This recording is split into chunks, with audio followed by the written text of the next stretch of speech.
Welcome in College Baseball Central fans as we kind of gear up for the season. Got a little special interview for you. Tennessee center fielder Hunter Ensley. Hunter, how we doing today?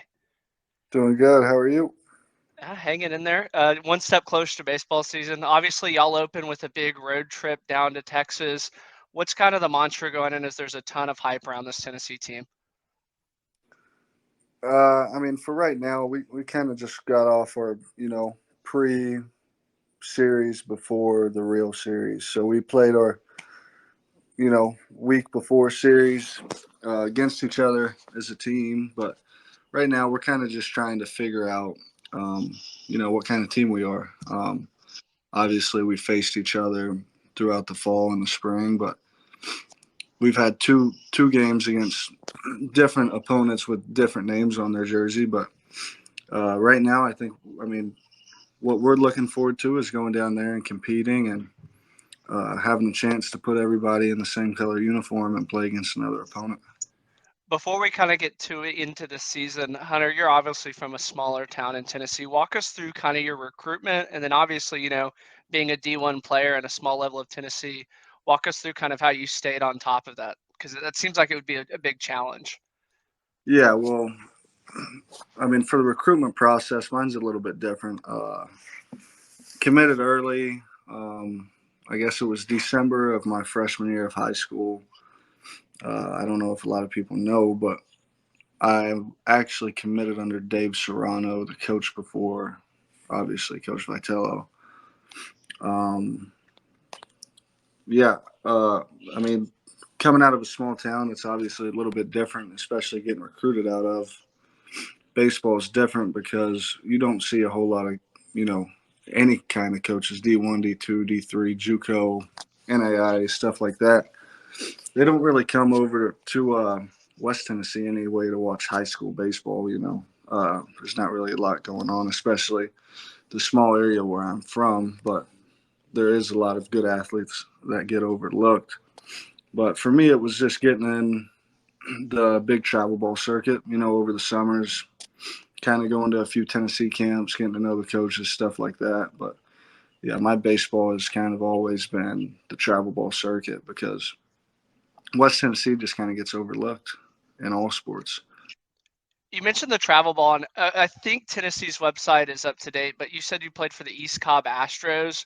What was kind of the travel schedule looking like? And, obviously being away from your friends, was that something that you kind of relished into getting out of the small town or something where you always kind of looked back on it?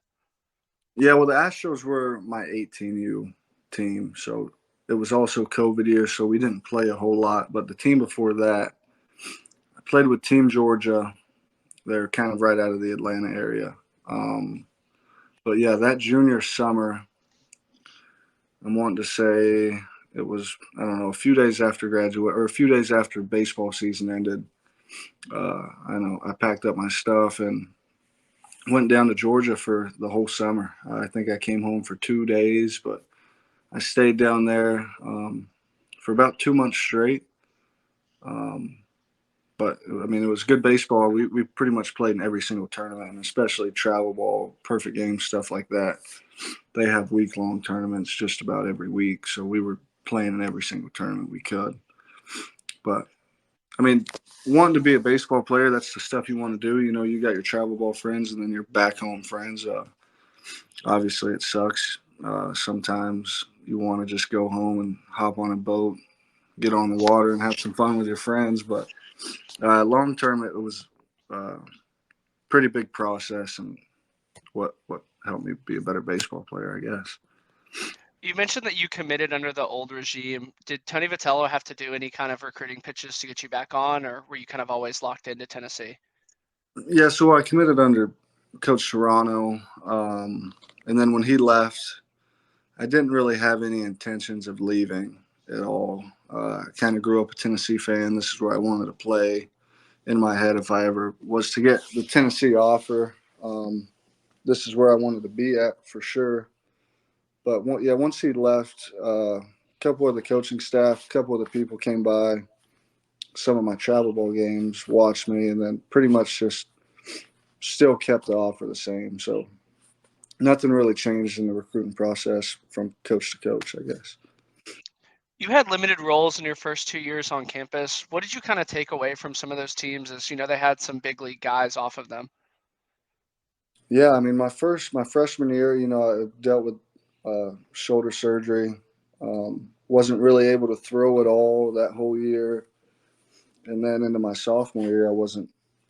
The shoulder wasn't fully healthy again, but kind of going from a guy, especially from a small town, you play every day, regardless of the sport. You're kind of always the guy on the team.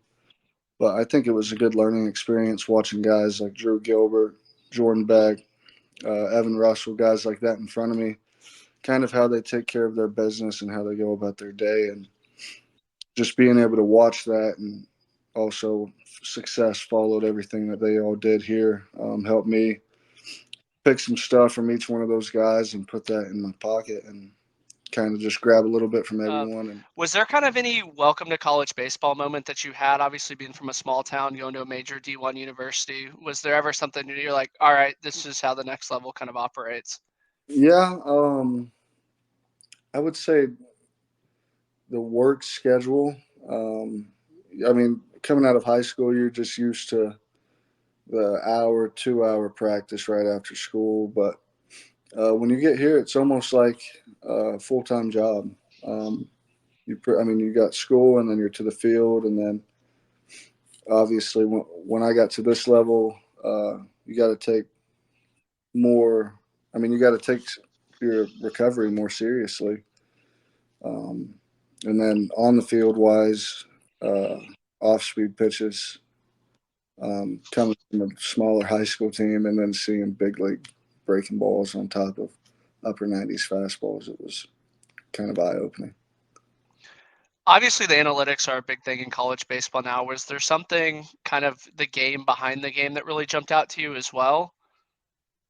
Just a little bit. I kind of just like to, for me, my game isn't, I'm not too big into the analytics. I'm kind of into watching guys have success on guys and, taking stuff away from that and then plugging that into my brain and using that about how I go about in that bat or where I want to position myself against a hitter. But I'll take some of the analytic stuff, like we'll look at the pitches and where they're thrown and stuff like that.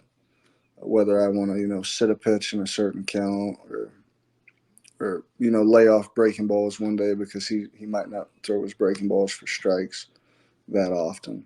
But I'll get into it a little bit analytically, but for the most part, I don't take that stuff too seriously. Yeah, I mean, you're playing the game to play the game, not to look at numbers. Right. The Yeah, I just don't 2023, want to overcomplicate it, I guess, yeah, is what I think. the 2023 team was obviously one of the more polarizing teams coming off that 2022 run. What was kind of different about the 2023 team, and how did y'all kind of regroup when at times it seemed like the season was lost? Well, I mean, I think we kind of all just got caught up in the 22 year at the beginning of the year, going on a run like that with the 22 team, success seemed to be pretty easy, especially guys that didn't really play as much. You're kind of like, I mean, they're making this stuff look real easy. I mean, we should be beating everybody right now. But, I mean, you get punched in the face by all these teams, back to back to back to back weekends. And then it's kind of just eye opening. You got to look at your teammates in the locker room and be like, this is what we got to do. This is how we got to turn this around. And really, I think what helped us was bringing everybody together and, trying to take everything day by day rather than looking at the end result immediately. I mean, 2023 obviously ended in Omaha for y'all. What was one thing that you'll kind of take away from that season? Just the ups and downs. It was obvious. I mean, it was my first season playing, kind of as an everyday guy. Um, I don't know. I learned a lot, how to navigate yourself through even a game, SEC weekend, a month. Um, I mean, I think what I took away too is uh, keeping your body healthy no matter what. That's priority number one. And then number two, I think what every good team has is a good team chemistry, whether, you're doing stuff off the field together, just creating that bond between your teammates. And when you have something like that, you got everyone pulling on the same side of the rope, and got a chance to do pretty good things. Obviously, I think the story of Tennessee is the portal, both guys in and both guys out.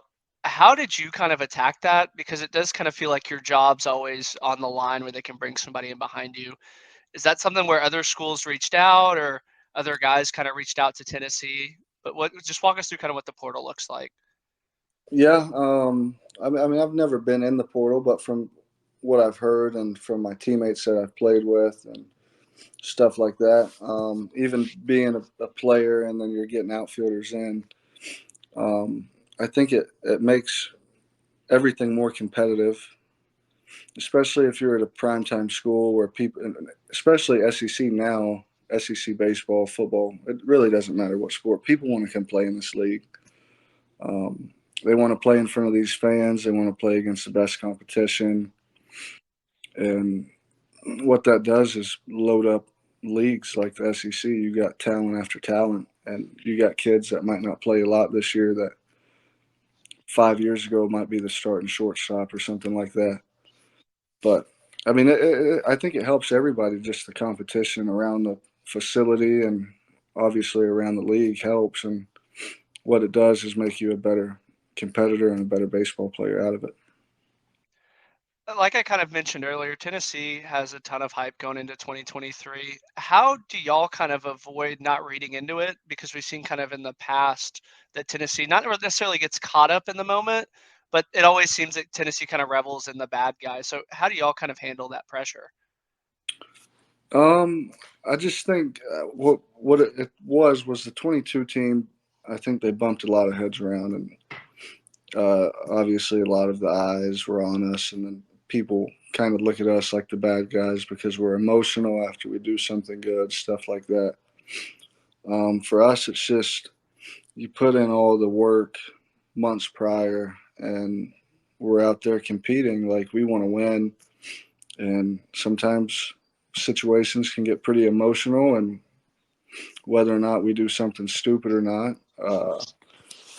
we just kind of embrace it because we feel like we uh, put the work in, and whatever happens on the field happens, especially if we're competing. Just because we might be, let's just say, if we're an asshole on the field, that doesn't mean we not might be the nicest guy off the field. I just think the competition for us is huge, and you're just looking at a bunch of guys that want to win a game. Obviously, fall ball at Lindsey Nelson, and even as y'all travel around, is unlike anywhere in the country. Is that something that you kind of feel special and honored to play for, or is it something that you kind of block out?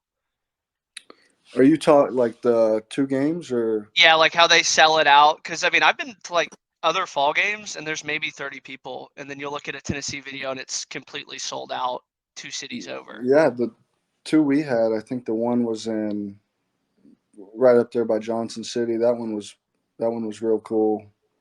I mean, it just shows you how invested our fans are now. I mean, from the time I got here my freshman year, it was not even close to being like that, even at our home field. So it's just cool to be a part of, all the renovations, stuff like that. The fans getting on board, people that don't like you. It makes it more fun to go out there and play every day.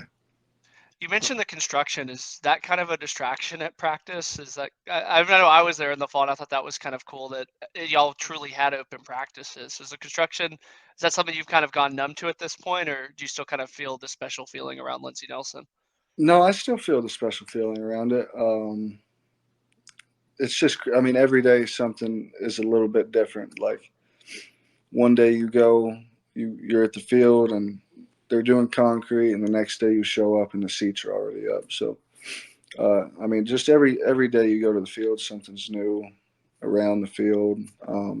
It's just pretty cool to watch it literally being built around you while you're out there practicing and scrimmaging. Another cool thing I think about Lindsey Nelson is the location right there on the water, right there by the frat houses. As y'all kind of go through fall camp, do y'all hear the music kind of carry into the stadium like that? And what's kind of that like in fall camp? Uh, I mean, we have some Saturday morning practices sometimes before football games. And I don't think there's one person out there sometimes that's like, man, that sounds a lot fun over at that frat house than being right here about to scrimmage. But yeah, you can definitely hear those guys partying all the time. But yeah, Saturdays sometimes suck when they're out there having fun in the middle of practice. As we kind of approach opening day, I mean, this is now your fourth opening day, and obviously when you did it in high school, do you still get that special feeling of having an opening day, of kind of the opening day jitters, or is it one of those things where like it's just another game? I'd like to think it would just be another game, but obviously the nerves and the build up around opening day is something that's pretty special and really something I haven't been a part of yet here to actually play on opening day or start on opening day. So I'm pretty excited. Um, Hopefully I'm in the lineup. If I'm in there, I'm in there. But uh, I mean, just the anticipation around game one, opening day, is something that everyone looks forward to, and there's going to be a lot of emotions and hopefully a packed out stadium. Yeah, I mean, y'all open up at Globe Life Stadium. Is this kind of your first time playing in a big ballpark like that, or playing in a pro ballpark? Yeah, I mean, I've played in a few different park. I was at the Diamondback Stadium in high school, and then I mean, I guess we played in Houston, but I didn't really play. I watched. So this might actually be the first time I play in like a real game in a big league stadium. I mean, obviously, I'm sure in the scouting reports it's mentioned how big that stadium is. How have you kind of prepared for, I guess, the marathon of running around in that stadium? Yeah, I haven't really prepared for their stadium yet. That'll be something I look at, on that Thursday practice where we get the hour. Kind of mark out my ground out there where I want to position myself and hopefully run down some fly balls or maybe I get into one and hit one out. That'd be pretty cool too. I mean, it's three different teams in three different days. Kind of walk us through what preparing for playing three different teams versus one team looks like. Yeah, the three different teams is a little bit different just because right now what we think we're going to see a right-handed pitcher for Texas Tech. Obviously, we don't know who they're going to run out. It's just a little bit different, especially for an outfielder positioning wise. You'll see one lineup one day, um, and then the next day it's going to be someone a completely different nine hitters. Especially at the plate, you might see a bullpen guy running out Friday night that might come back around Sunday. So just different arms, different looks for 3 games straight. Um, Obviously, a good challenge. And then you have just the 3 different fan bases from all around the country that it's just going to be it's a lot different than a regular 3 game series, but we're just going to try and take it day by day. So, outside of this weekend, what series are you most looking forward to? Yeah, I'd like to say LSU. Obviously, we got some other big ones on there at Florida, Vanderbilt, obviously, but I think over the past 3 or 4 years, Tennessee and LSU's became a little rivalry. So I'm looking forward to playing them guys at home this year. What's your favorite road ballpark in the SEC? I'd probably have to go with LSU last year, just because. I mean, we sold their stadium. I think they broke a record when we went down there and played. Um, I don't know. I just think the environment is it's something different down there, and it's pretty cool to experience, and especially playing. Did you hear that student section out in the outfield when they were screaming? Because it looked like it was pretty rowdy. Yeah, they were giving me hell for 3 games. Did Not they as get bad, personal at all? What was the worst thing that you heard them say? dude. Well, from center field, I'm protected a little bit in every stadium because of the batter's eye. So I kind of just hear, stuff about my mom, my sister, my girlfriend, but not crazy loud because, they're 75 yards, 80 yards away from me. But our right fielder, he had some pretty pretty bad stuff said to him last year at a lot of stadiums. Are there any kind of adjustments that you have to make when y'all play on the road? As obviously Lindsey Nelson's a smaller ballpark, and some of the SEC ones are pretty big. Is there any adjustments that you make, or do you just kind of take it game by game? Kind of just game by game. I think the biggest adjustment, I mean, especially outfield, is just the surface of the field. You know, we're on turf every day, so hopping on grass, it's a little bit different of a feel, especially even running the bases on actual dirt than turf.